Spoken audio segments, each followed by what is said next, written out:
मैं गौरव जोशी श्रीमती मोहरी देवी Tapadia girls college Jaswantgarh के इस यूट्यूब चैनल पर आपका स्वागत करता हूं। हम पढ़ रहे हैं labour control part 2 methods of remuneration. इस चैप्टर का 14वां क्वेश्चन आज सॉल्व करते हैं। क्वेश्चन है, एक कारखाने में दो श्रमिक ए तथा ब एक ही प्रकार की सामग्री जिसकी लागत प्रत्येक के लिए 100 रुपए है। एक कारखाने में दो श्रमिक काम कर रहे हैं ए और ब, जो एक ही प्रकार की सामग्री जिसकी लागत प्रत्येक के लिए 100 रुपए है से एक उत्पाद बनाते हैं। तो जो उत्पाद बनाया जा रहा है ए तथा बी के द्वारा, ए और बी के द्वारा, उसकी सामग्री की लागत है प्रत्येक के लिए, दोनों के लिए 100 रुपए। दोनों श्रमिकों के लिए सामान्य श्रम दर भी समान है। जो वेजेज रेट है, जो नॉर्मल वेजेज रेट है, वो दोनों श्रमिकों के लिए समान है।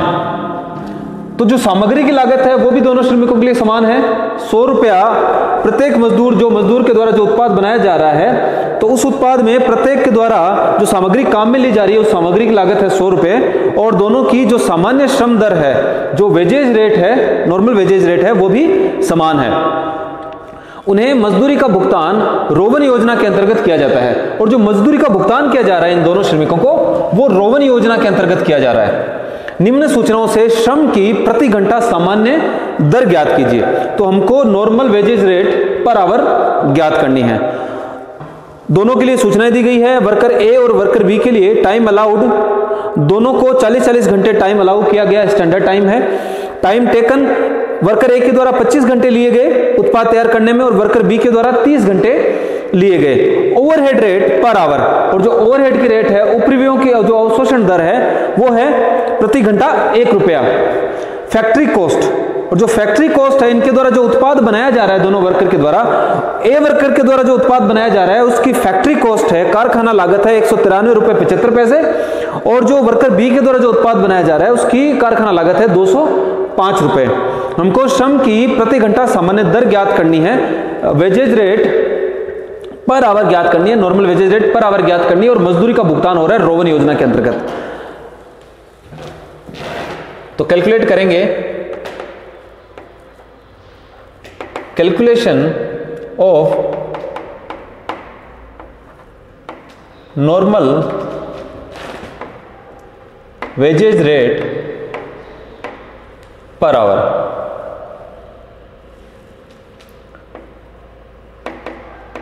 वर्कर ए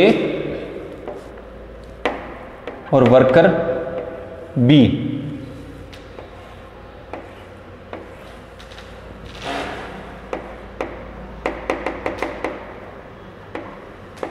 पर्टिकुलर्स।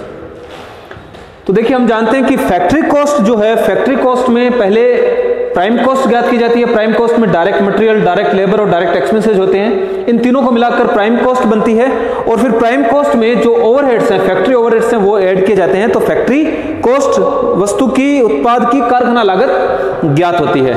तो हमको फैक्ट्री कॉस्ट दी गई है, दोनों वर्कर्स के द्वारा जो उत्पाद तैयार किया गया है उसकी फैक्ट्री कॉस्ट दी गई है। वर्कर ए के द्वारा जो उत्पाद तैयार किया गया है उसकी फैक्ट्री कॉस्ट 193 रुपए 75 पैसे, और वर्कर बी के द्वारा जो उत्पाद तैयार किया गया है उसकी फैक्ट्री कॉस्ट, कारखाना लागत है 205 रुपए। तो फैक्ट्री प्राइम कॉस्ट में जब उपरिव्यय जोड़े जाते हैं तो फैक्ट्री कॉस्ट वस्तु की कारखाना लागत ज्ञात होती है। तो अगर फैक्ट्री कॉस्ट में से उपरिव्यय घटा दिए जाएं, ओवरहेड्स अगर घटा दिए जाएं, तो प्राइम कॉस्ट ज्ञात हो जाएगी। तो फैक्ट्री कॉस्ट में से ओवरहेड्स हमको लेस करने पड़ेंगे, हम उल्टा चलेंगे। तो ओवरहेड्स है 1 रुपया प्रति घंटा, जो अवशोषण दर है ओवरहेड्स की वो है 1 रुपया प्रति घंटा। तो वर्कर ए के द्वारा 25 घंटे काम किया गया, तो वर्कर ए के द्वारा जो उत्पाद बनाया गया है उसमें 25 रुपए के ओवरहेड्स जो है आए होंगे, और वर्कर बी के द्वारा 30 घंटे काम किया गया है। टाइम टेकन हम देखेंगे यहां पर।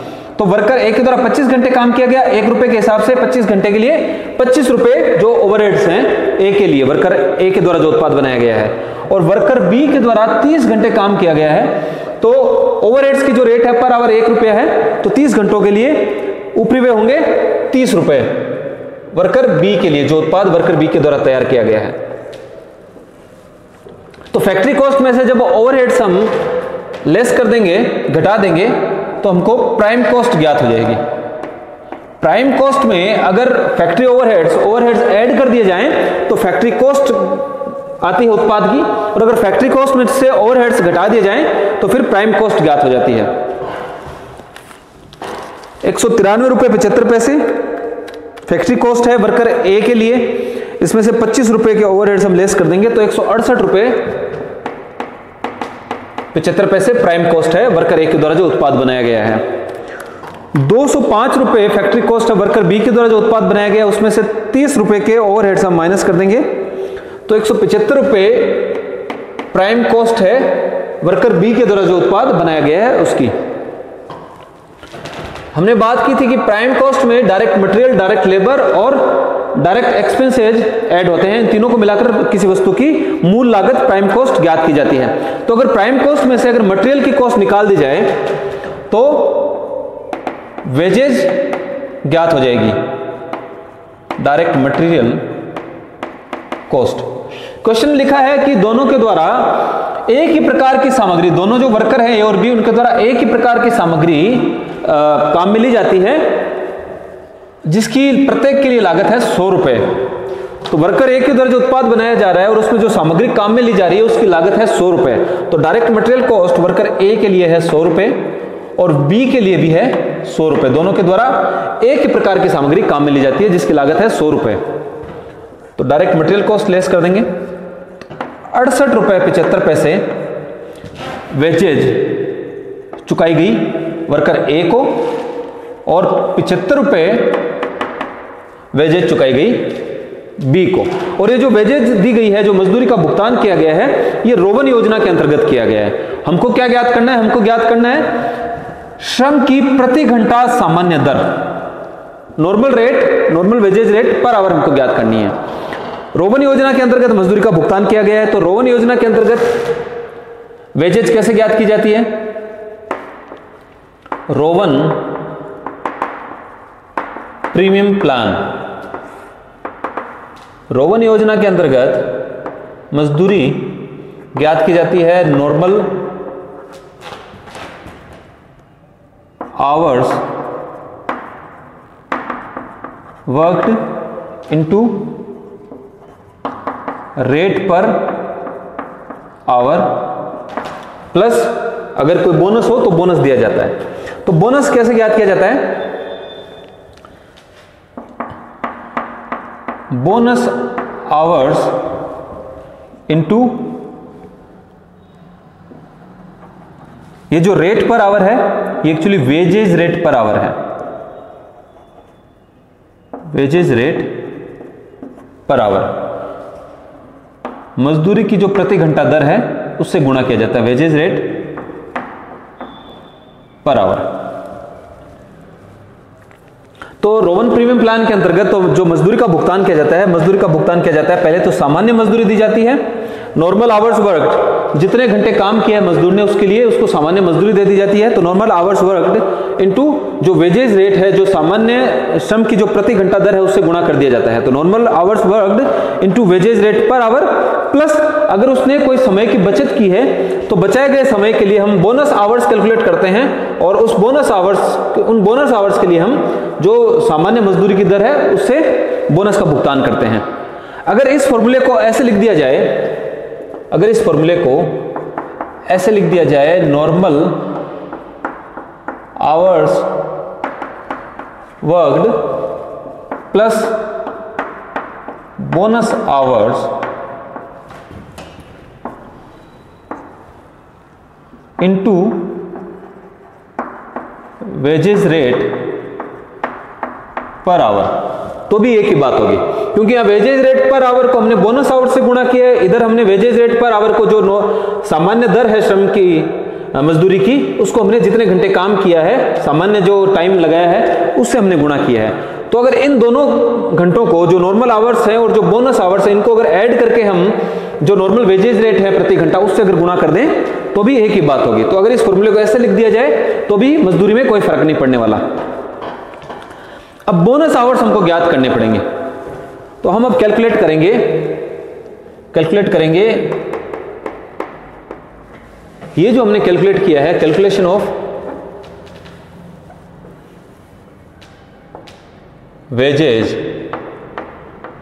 पेड, ये हमने कैलकुलेशन करी है मजदूरी चुकाने की, जो मजदूरी का भुगतान किया गया उसकी कैलकुलेशन करी है। और अब हम कैलकुलेट करेंगे normal wages rate per our.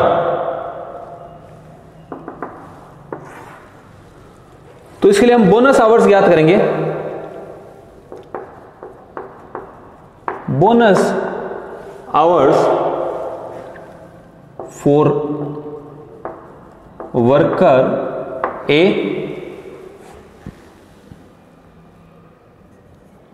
और bonus hours for worker B. देखिए, हमको इस फॉर्मूले के द्वारा मजदूरी ज्ञात करनी है। रोवन प्रीमियम प्लान के अंतर्गत ये फॉर्मूला है, इस फॉर्मूले के आधार पर वेजेज चुकाई जाती है, या इस फॉर्मूले को हम ऐसे भी लिख सकते हैं। तो जो नॉर्मल आवर्स वर्क है वो हमको ज्ञात है, पता है। वर्कर ए ने 25 घंटे काम किया है और वर्कर बी ने 30 घंटे काम किया। जो टाइम टेकन है इनका, वो इनके द्वारा लिया गया समय नॉर्मल आवर्स वर्क है, जितने घंटे इन्होंने काम किया है। बोनस आवर्स हमको पता नहीं है, तो बोनस आवर्स हम ज्ञात करेंगे। तो bonus hours for worker A Rowan plan के अंतर्गत, रोवन प्लान के अंतर्गत बोनस आवर्स कैसे ज्ञात करते हैं?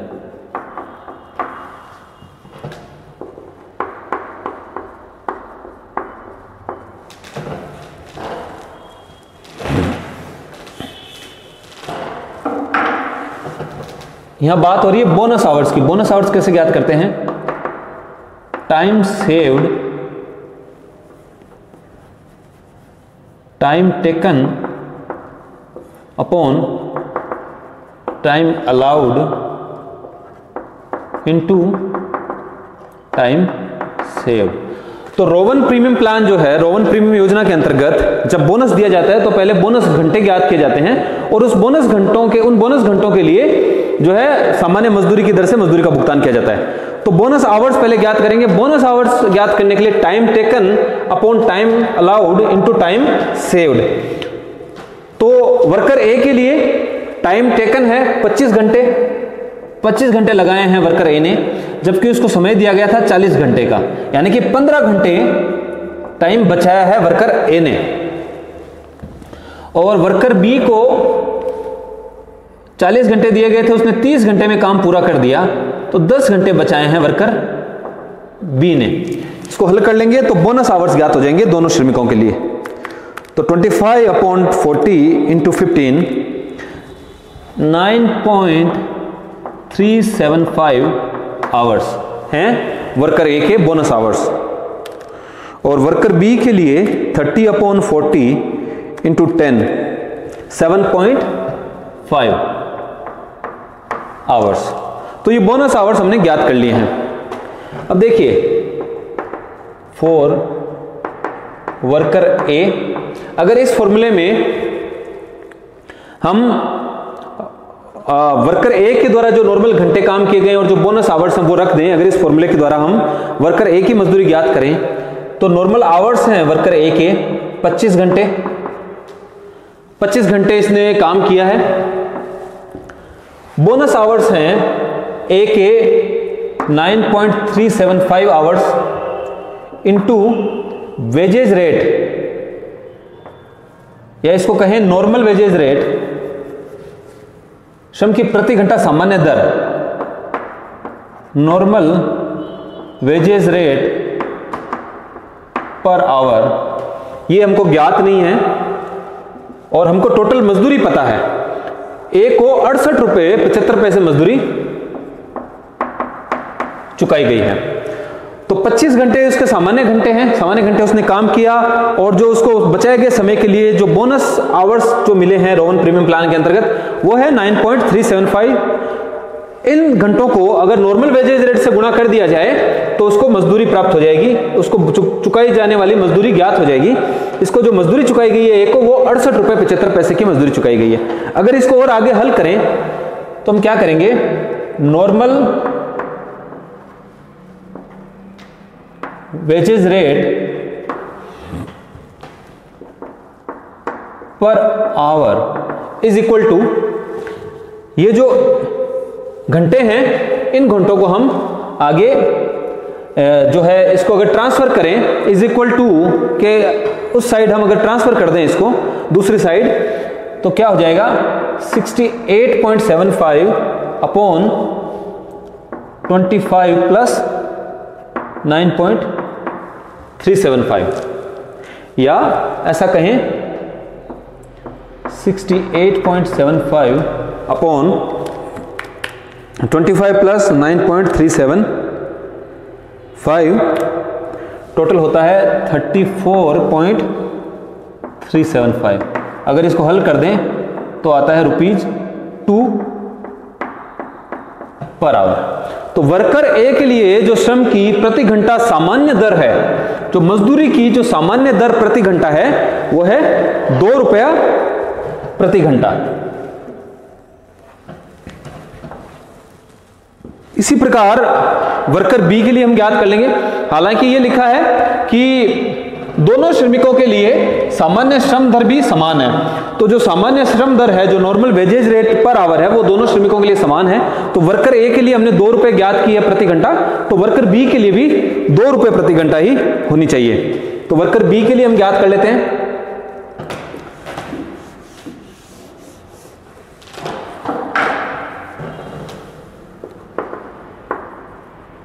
For worker B, normal hours worker bee ने काम किए 30 घंटे, और जो बोनस आवर्स हैं 7.5 घंटे, इसको नॉर्मल, इन घंटों को नॉर्मल वेजेस रेट से गुणा किया तो जो मजदूरी चुकाई गई बी को वो थी ₹75। इसको आगे अगर हल कर लें तो नॉर्मल वेजेज रेट, जो सामान्य मजदूरी की दर है पर आवर, वो होगी 75 upon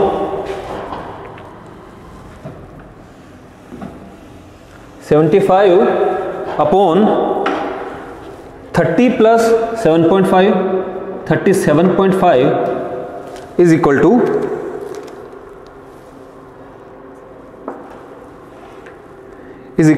75 upon 37.5 is equal to ₹2 per our.